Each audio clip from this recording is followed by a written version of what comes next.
So Mark Carney just publicly mocked Donald Trump at a G7 press conference. Not behind closed doors, not through a spokesman, not in a calculated diplomatic statement released hours later, through carefully managed channels, standing at a podium with every major world leader present, with cameras broadcasting live to every country on earth, the Prime Minister of Canada looked in the direction of the President of the United States and delivered a line that made the entire room, heads of state, diplomats, the International Press Corps, laugh at him. The footage went viral within hours, viewed over 90 million times before Trump's plane had even left the summit, trending #1 in 43 countries and generating a wave of memes, screenshots, and reaction compilations that have already become the defining image of this presidency's relationship with the rest of the democratic world. Trump's response wasn't measured. It wasn't strategic. It wasn't the controlled counterpunch of a leader who understood how to manage the moment.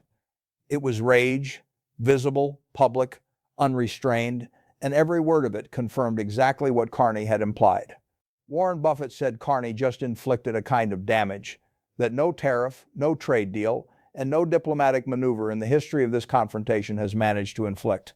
The kind of damage that doesn't show up in economic data, but that changes the calculus of every future interaction between the United States and the rest of the democratic world.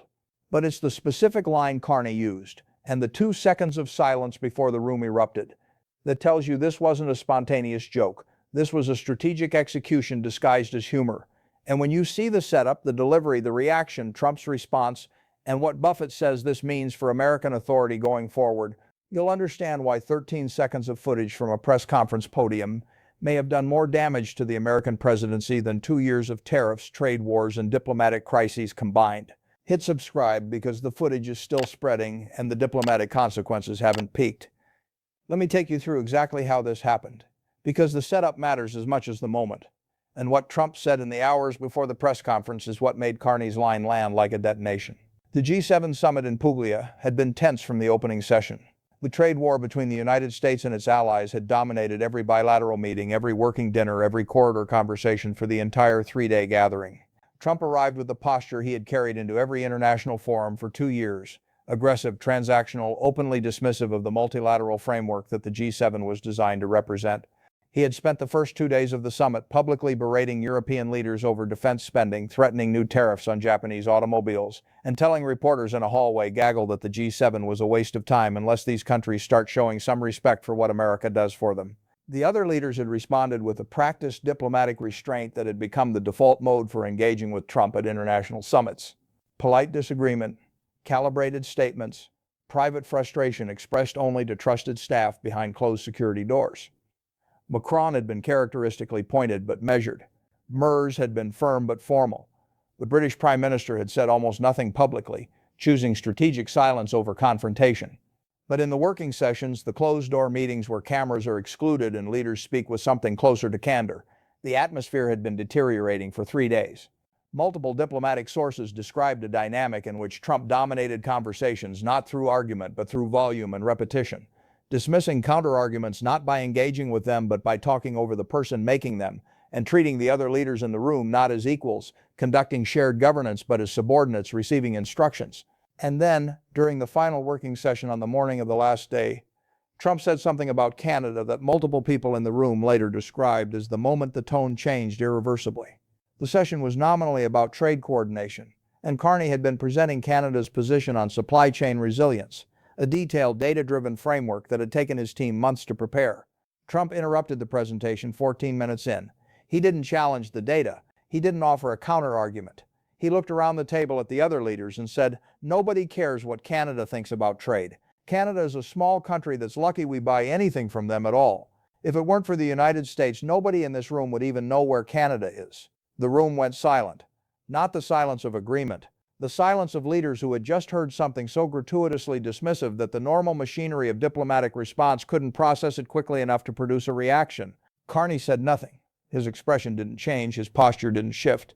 According to 3 people who were watching him directly, he looked at Trump for approximately 4 seconds with an expression that one Canadian diplomat later described as the quietest fury I've ever seen on a human face, and then he returned his gaze to his notes and continued his presentation as though the interruption had not occurred. He finished the presentation, he answered questions from other leaders, He participated in the remaining discussion items, and he gave no visible indication, none, that anything unusual had happened or that anything unusual was about to happen.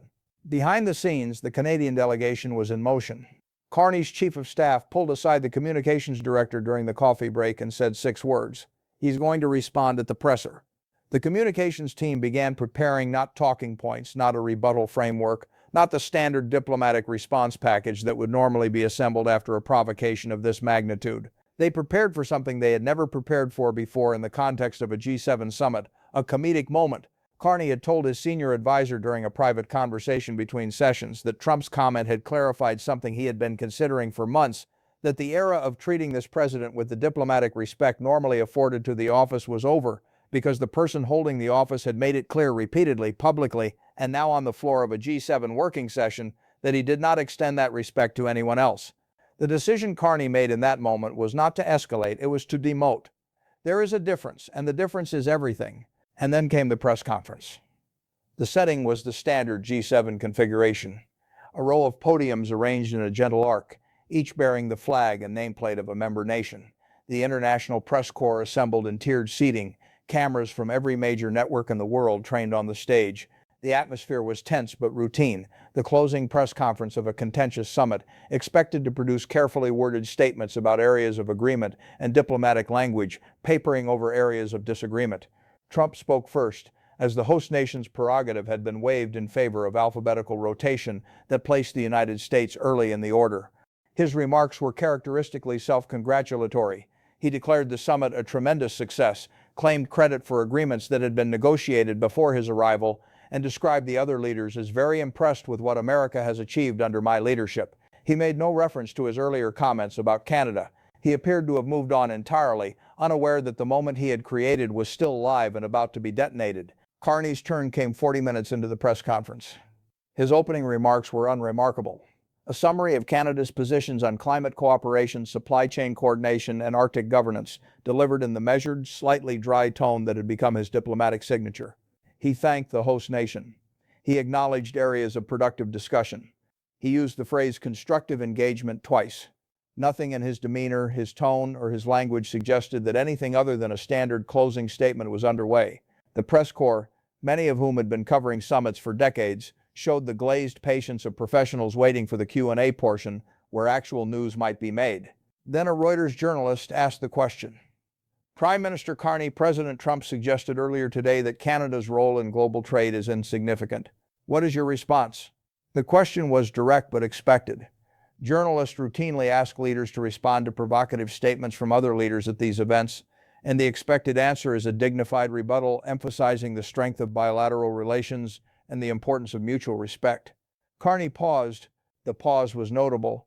It lasted approximately 3 seconds, long enough for the press corps to look up from their notebooks, long enough for cameras to tighten their framing, long enough for the other leaders on stage to glance in his direction. He tilted his head slightly.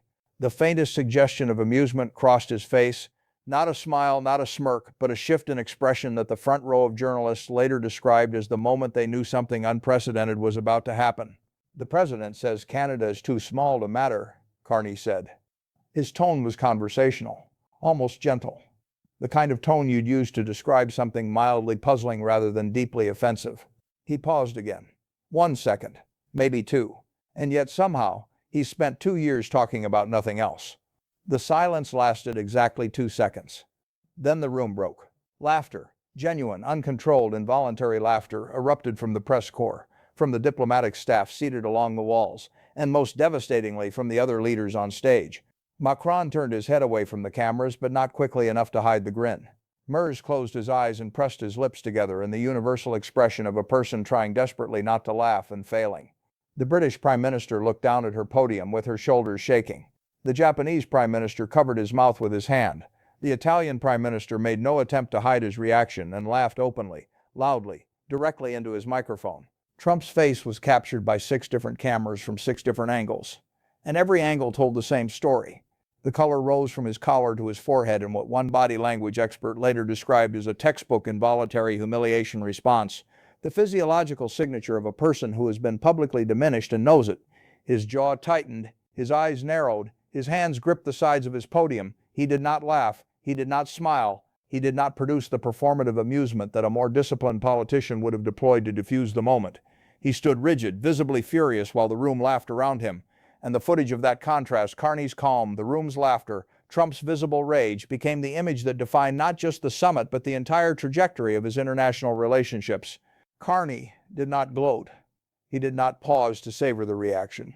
He returned immediately to his measured diplomatic tone, answered 2 more questions about Arctic policy and semiconductor cooperation, and concluded his remarks with a standard expression of gratitude to the host nation. The seamless return to professionalism was itself part of the devastation. It treated the moment as unremarkable, as though mocking the President of the United States was such a natural response to his behavior that it required no special acknowledgement, no dramatic follow-up, no indication that anything extraordinary had occurred.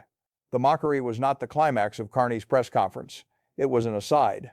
And that casualness communicated something more cutting than the words themselves. That Trump's behavior had made him so easy to mock that doing so barely warranted interrupting one's prepared remarks. And then Trump responded. And his response did the only thing that could have made the moment worse. It proved Carney right. Within 30 minutes of the press conference ending, Trump posted on social media, calling Carney a failed banker who couldn't run a lemonade stand, the worst leader in Canadian history, and a desperate, jealous little man from a country that would be nothing without the United States. He called the other leaders who had laughed weak and disrespectful. He threatened immediate tariff increases on Canadian goods. He told reporters on the tarmac before boarding Air Force One that Carney was finished and that Canada will pay a very big price for what happened today. Every word of the response confirmed the mockery's thesis, that this was a leader who could not absorb a moment of humor without erupting into the kind of disproportionate rage that made the original joke look not just funny, but prophetic. The mockery said, "This man is too easy to provoke to be taken seriously." The response said, "Yes, exactly." Behind the scenes, the White House was in damage control mode, and the damage control effort was itself becoming a source of damage. Senior advisors had urged restraint before the social media posts went out. One reportedly told the president that the only way to beat a joke is to not react to it, and was overruled within minutes. The communications team drafted 3 different official responses, each more measured than what the president ultimately said, and each was rejected in favor of the unfiltered rage that had already been posted. Staff members described an atmosphere in the traveling delegation that one official later called the worst I've seen in 2 years, worse than the tariff backlash, worse than the diplomatic severance, worse than any of it, because this one was personal and he knew it. The second viral wave hit within hours of Trump's response. Side-by-side compilations of Carney's calm delivery and Trump's furious reaction, set against the audio of the room laughing, edited into clips that made the contrast inescapable. These compilations were shared even more widely than the original clip because they told a complete story in under 30 seconds. Provocation, mockery, laughter, rage, confirmation. The internet had been given the perfect narrative arc, and it did what the internet always does with a perfect narrative arc. It spread it everywhere, to everyone, permanently. The structural trap that Carney had laid was now fully visible, and it was a trap with no exit. Silence in response to the mockery would have looked like submission, an acceptance that the joke was valid and that no response was available. Rage in response to the mockery looked like confirmation, proof that the characterization of Trump as easily provoked and unable to handle being laughed at was accurate. A dignified, measured response would have required the one quality that the entire confrontation had been designed to demonstrate was absent: composure under social pressure. There was no good option, and there was no good option by design. Carney had not just mocked Trump, he had constructed a situation in which every possible response to the mockery made the mockery more effective. Silence, rage, or dignity. Each path led to the same destination: the reinforcement of the image of a leader who could not operate on a stage where he was not feared. And this is where the story shifts from a viral moment into something with permanent structural consequences. Because mockery does something to power that no tariff, no sanction, no diplomatic severance, and no trade war can do. Every previous weapon in this confrontation, the tariffs, the energy suspensions, the diplomatic ruptures, the bilateral deals designed to exclude American participation, attacked American interests. They caused economic damage, strategic damage, diplomatic damage, but they left American authority intact. A nation can absorb economic pain and retain its standing. A nation can lose a trade war and remain respected. A nation can even lose an ally and maintain its position in the global hierarchy. What a nation cannot absorb, what no leader and no institution has ever recovered from fully, is becoming a joke. Because jokes don't attack your interests, they attack your gravity. And gravity, the perception that you are serious, that you are consequential, that your words carry weight and your threats carry meaning, is the invisible infrastructure on which all authority is built. Defiance and mockery look similar from a distance, but they are structurally opposite in their implications. When Carney imposed tariffs, he was saying, "I take you seriously enough to fight you." When Carney built alternative trade architectures with Germany, he was saying, "I take you seriously enough to prepare for a future without you." When Carney severed diplomatic relations, he was saying, "I take you seriously enough to accept the cost of separation." Every previous action, no matter how aggressive, contained within it an implicit acknowledgement that the United States was a serious actor whose power demanded a serious response. The mockery withdrew that acknowledgement. It said, "You are no longer worth a serious response." And that withdrawal, the demotion from adversary to punchline, is more devastating than any economic measure, because economic measures can be reversed and demotions of perceived stature cannot. Warren Buffett's response addressed the one dimension of this moment that nobody in the political conversation was touching. What happens to power when the person who holds it becomes a subject of ridicule, and why that damage is uniquely, structurally, permanently irreversible? In 70 years of business, Buffett said, "I've learned that there are two kinds of damage that can happen to a leader. The first is competitive damage. You lose a deal, you lose a market, you lose a negotiation. Competitive damage is serious, but it is recoverable. You regroup, you restructure, you come back with a better offer, a better strategy, a better team. Careers and companies recover from competitive damage every day. The second kind of damage is reputational damage through ridicule. And in 70 years, I have never seen anyone recover from it. Not once. Because ridicule doesn't attack what you do. It attacks what you are. And once the world has decided you are funny, no amount of success, no amount of money, no amount of power can make them decide you are serious again." He applied it to the G7 moment with the directness that has defined his public commentary for decades. Every leader in that room now has a lived, visceral, physical memory of laughing at the President of the United States. That memory doesn't fade when the tariffs change. It doesn't disappear when the trade numbers improve. It doesn't evaporate when the next summit produces a carefully worded communique about shared values and mutual respect. It sits in the back of their mind, in their gut really, because laughter is a gut response and it changes the calculus of every future interaction. You negotiate differently with someone you've laughed at. You concede less. You push back more. You take their threats less seriously. Not consciously, not strategically. Instinctively, because the body remembers what the mind tries to forget. And what those leaders' bodies remember is the feeling of laughing at a man who was trying to intimidate them. He paused. That is the most expensive 13 seconds in the history of American diplomacy, and the cost will compound for years. Buffett went deeper into the irreversibility principle with a business parallel that made the room go quiet. I watched a CEO, a brilliant operator, genuinely talented, destroy his authority at an industry conference. Not through a bad decision, not through a scandal, through a single moment where he tried to assert dominance over a panel, and the panel made him look foolish, and the audience laughed and the video spread, and within 6 months he couldn't walk into a negotiation without the other side having seen the clip. His proposals were sound, his numbers were right, his strategy was correct, and none of it mattered because the people across the table couldn't look at him without remembering the laughter. He was removed by his board 14 months later, not for performance, which was fine, but because the board concluded that his ability to command a room had been permanently compromised. That's what ridicule does. It doesn't change your capabilities. It changes everyone else's willingness to be moved by them. He connected it to the structural foundation of power itself. Authority requires gravitas. Gravitas is the perception that you are serious, that when you speak, the room should listen, that when you threaten, the threat is real, that when you make a demand, the demand carries weight. Gravitas is not something you claim. It is something others grant you. And it is granted on the basis of a feeling. The feeling that this person is consequential, that engaging with them requires your full attention, that dismissing them would be a mistake. Ridicule is the precise and permanent negation of that feeling. You cannot be simultaneously a punchline and a figure of gravitas. The two are structurally incompatible. And once the footage exists, once the laughter has been recorded, broadcast, shared, memed, remixed, and embedded in the cultural memory of an entire generation of diplomats and journalists and world leaders, the gravitas doesn't come back. Not in this news cycle. Not in the next summit. Not ever. His closing was 3 sentences that landed with the weight of a career spent understanding what makes and breaks authority.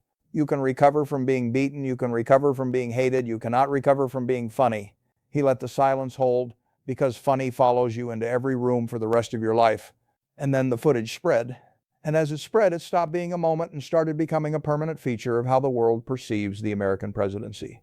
The clip was viewed 90 million times in the first 12 hours and over 300 million times within the first week. It was the most shared piece of political footage in the history of every major social media platform, surpassing election night coverage, State of the Union moments, and every previous viral political clip by a factor of 4. The memes were immediate, relentless, and creative. Trump's frozen expression photoshopped into scenes of historical humiliation. Carney's delivery remixed with comedy timing annotations. Side-by-side compilations of the mockery and the rage response set to increasingly absurd soundtracks. Late-night hosts in the United States, the UK, France, Germany, Australia, and Japan all led with the clip. Editorial pages in 14 countries used it as the centerpiece for analyses of American decline. The diplomatic consequences were less visible but far more consequential than the viral metrics. 3 ambassadors from allied nations told the same reporter independently, in off-the-record conversations that took place within the same 72-hour window, that something shifted after the press conference.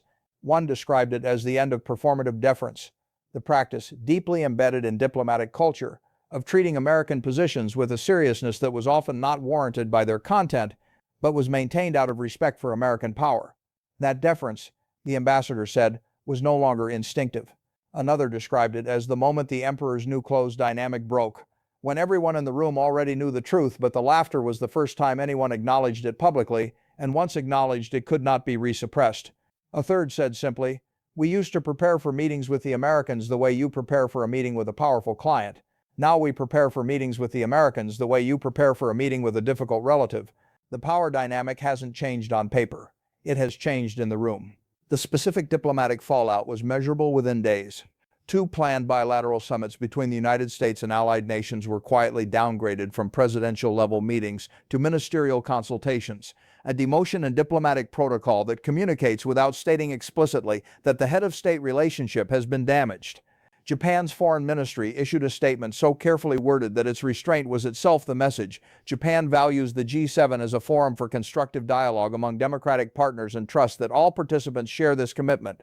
The conspicuous absence of any reference to American leadership, language that would have been automatic in any previous era, was noted immediately by every diplomatic correspondent covering the region. The European Commission president, in an interview with a German newspaper, said something that diplomats across the continent recognized as the most significant shift in transatlantic rhetoric in a generation. Europe's relationship with the United States is important, but importance is not the same as deference, and this week reminded us of the difference.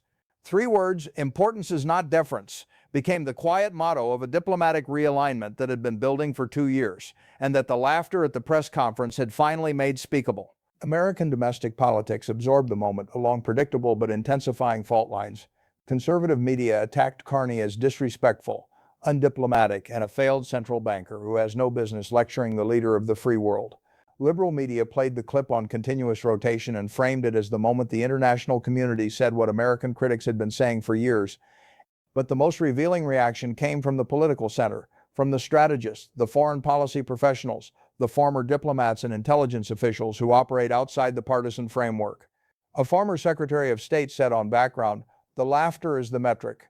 When allies are angry at you, you still have leverage because anger means they're engaged. When allies are mocking you, you've lost something that leverage can't replace, the assumption that you're worth engaging with seriously." A Republican foreign policy advisor who had served 3 previous administrations said, "I've spent 30 years building relationships with allied governments on the premise that American leadership matters and deserves respect. That premise took 13 seconds to destroy and will take a generation to rebuild, if it can be rebuilt at all."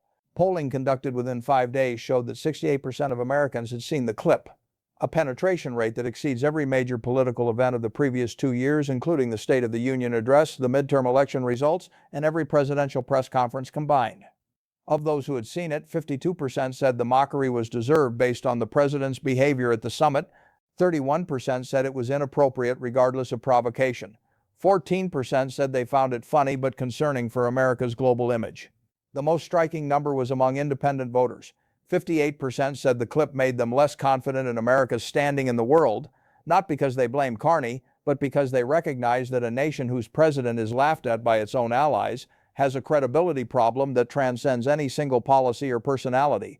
The footage had accomplished something that 2 years of trade war coverage, diplomatic analysis, and economic data had not. It had made the abstract concept of declining American authority viscerally, visually, emotionally real.